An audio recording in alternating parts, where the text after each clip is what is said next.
that's the thing. Like opportunities can look fantastic, but if you go look again at FFL and you go look at everything else, there isn't, I've yet to find anything that is better than FFL. Hi everybody, Grady Polson. Welcome to the America Agency.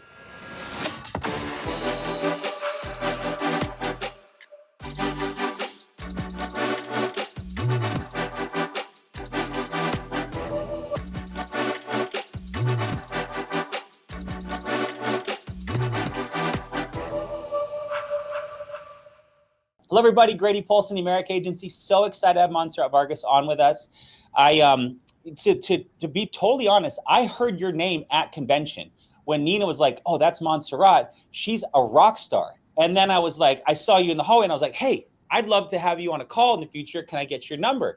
Which is, a totally normal thing for a married guy to say to a girl. But I was like, "Hey, can I get your number? I'd love to have you on a call." And you were like, "Hi." Yeah. I was like, "Cool." So we've been texting back and forth. I've been watching you continue to grow.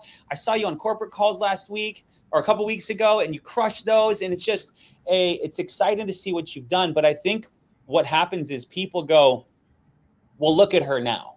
Right? They don't know the decisions you had to make and the struggles you overcame and the no-shows and the chargebacks and the nonsense with agents and carriers and all the things you had to go through. But just to sing your praises, to be where you are in this business in such a short period of time, issue paying, you had a huge month, 80 something thousand issue paid on your own personal pen is tremendous. I mean, that on a 12-month rolling month is $1 million a year producer. That's a gold jacket producer.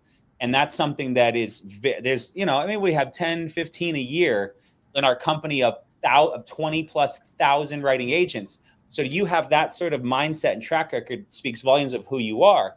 But at the same time, for you to have built a team with your brother, I believe, you talk about him, he's a rock star too.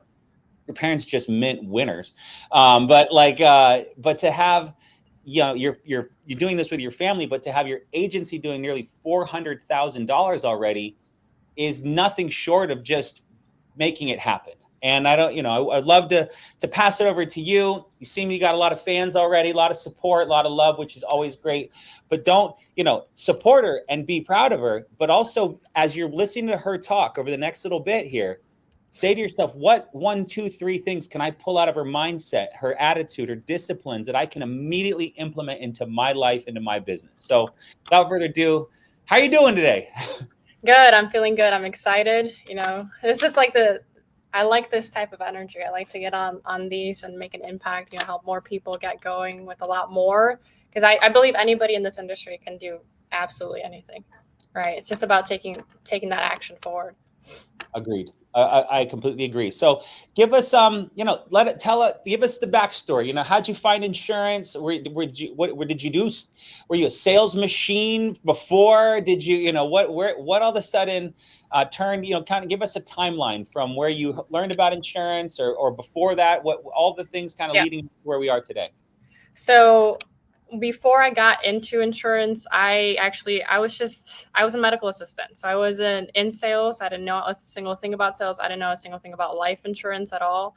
But I learned more about it by just kind of like, I wanted more and I knew there was more for me. I knew that I didn't have to follow the traditional route.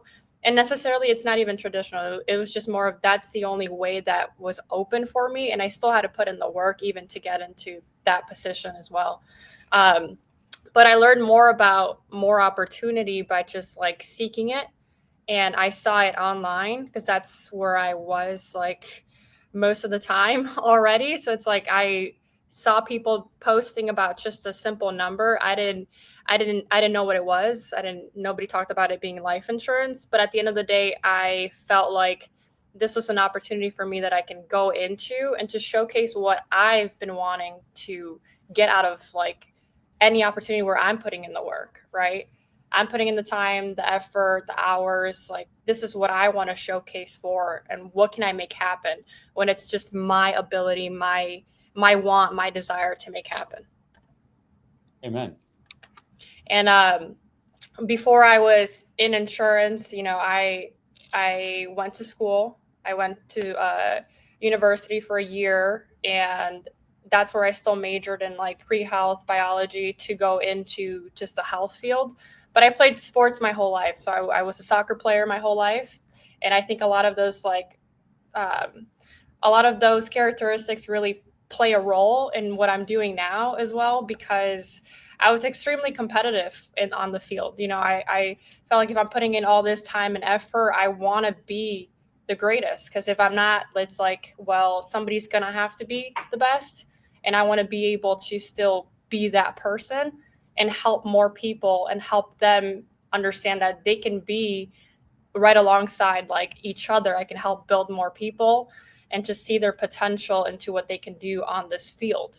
So I was very like a team player. Like we want to win, we want to put in all the work, we want to be the best on that field. So it's the same thing that applies to the agency and building that here.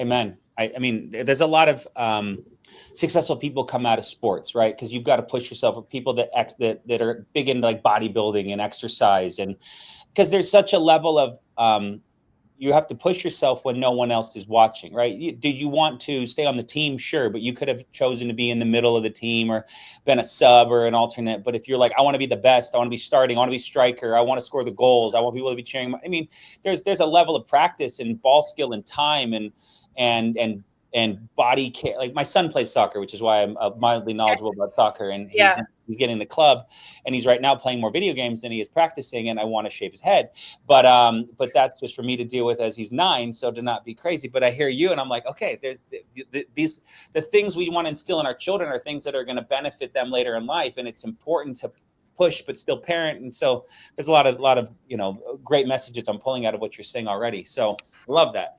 So where did you, like, how long have you been licensed? Where did you find, I mean, you saw someone posting about it. Who introduced you to it?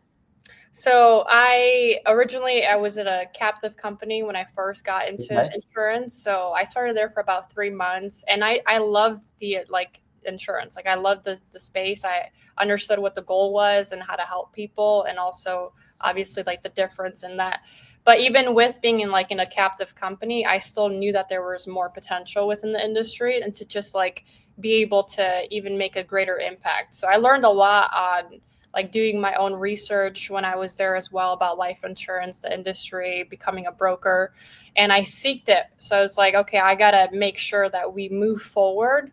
And to me, it felt more like an open door, like this was meant to happen. This was just these are like steps forward that we got to take and keep growing within the industry.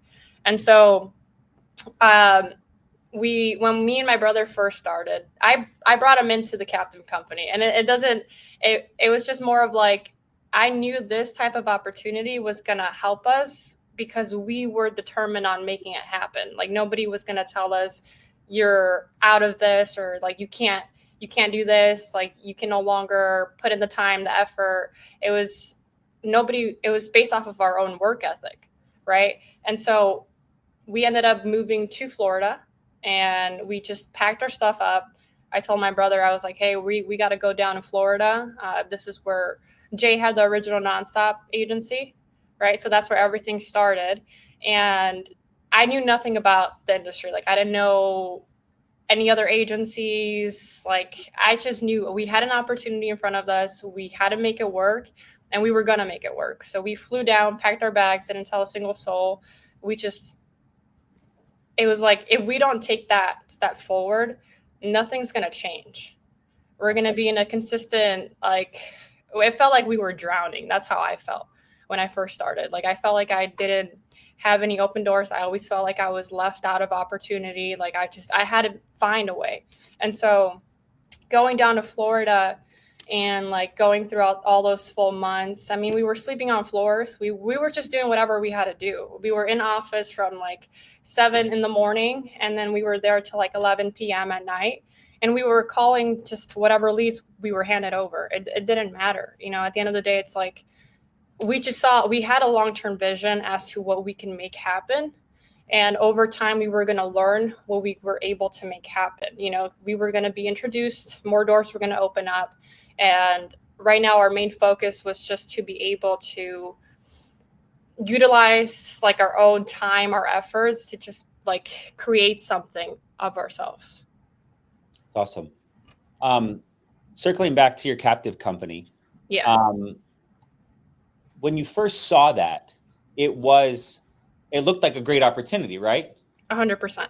100%. And then you're mature, an adult, and you're looking and I'm going to commit myself to this company in this industry. What else in this industry exists?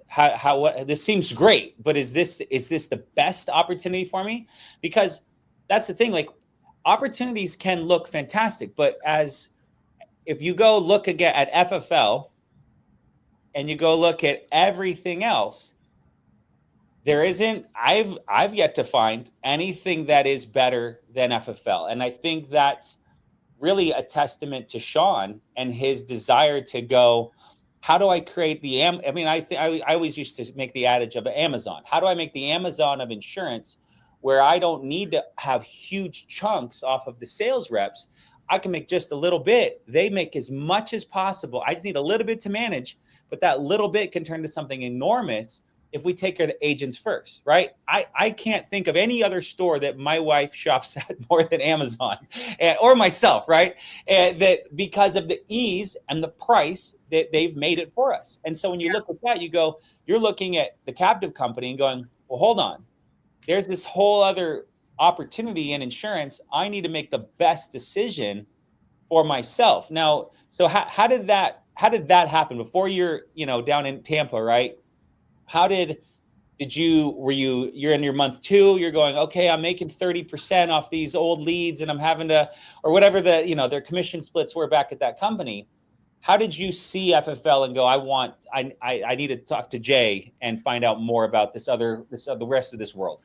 Because that's get into people that are going to watch this or are watching now and going, well, why should I join your company? Or I'm being pitched by other companies too. Why is FFL the place that I should be? So honestly, it was more based off of like where I came from originally. So I know there's a lot of people out there who also are in situations where they want a good opportunity, they want to make it work. So for me, I looked in like around me and I realized that like everybody here, I'm already putting in so much work. I was the first one in the office, even on holidays, snowstorms. I was the only one there. So it's like I am putting in this work so that God can open more doors for me. And that's the way that I saw it. So it didn't matter who was in there, what leadership it was. It was more of like God's opening doors for me and my family to continue on and actually take this industry and get the most out of it, and really go towards like the full potential. So if anybody is out there that's also looking at like different opportunities like that, I mean, take initiative as to what's actually going to be best for you. That's the way that I saw it, Got it. And Jay's very persuasive also. So. Awesome. Okay. So you get down to Tampa, you start, so when did you have a breakthrough? Like what was your first 20 or 30 or 40K month? Like when did that happen? Was it month 1 or what was your sort of timeline? Yeah, my first month I issued over 20 grand. So my first month I hit the floor, like I hit it running because it's like I don't have any time to waste, which is why my initial that my decision was made forward, is I don't have any time to waste. I have people that are dependent on me as well. And this is what I'm doing it for. So any type of lead that was handed over to me, any type of script, I read it and I followed whatever I was being coached on and implemented it every single day.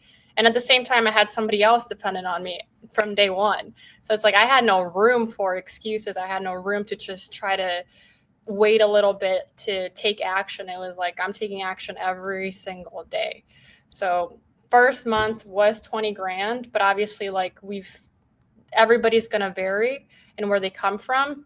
And even then with like aged leads, it was still like 20 grand and it was growing just like a slight bit, at least like 2-4 grand every other month, because I was just learning more about like the basics of reinvesting back in and how to like gradually increase that. So I was experimenting a lot with like my own self and how to really push forward on everything. Awesome. Okay. And so then you move back to Chicago? So for 9 months straight, I was in Tampa. 9 months, at least, like literally like a month before convention of January, that we Okay. were still in Florida. So as soon as like a month before convention, we came down here to Chicago, and I mean there was more that we could have implemented from day one as well when it came down to marketing and like growing the business. But as soon as we came down to Chicago, I honestly I felt like this was the place where we had the most connections to help people get started and that really wanted it. Because like not everybody can just pack their things up and move, right? So Yeah. we wanted to just like we wanted to give everybody the opportunity and help them, and also like showcase to them that this is the reality of what you can do. And a lot of people in our area didn't have that type of opportunity, or people that started like us that came from nothing to all of a sudden making something happen. Yeah. That's awesome.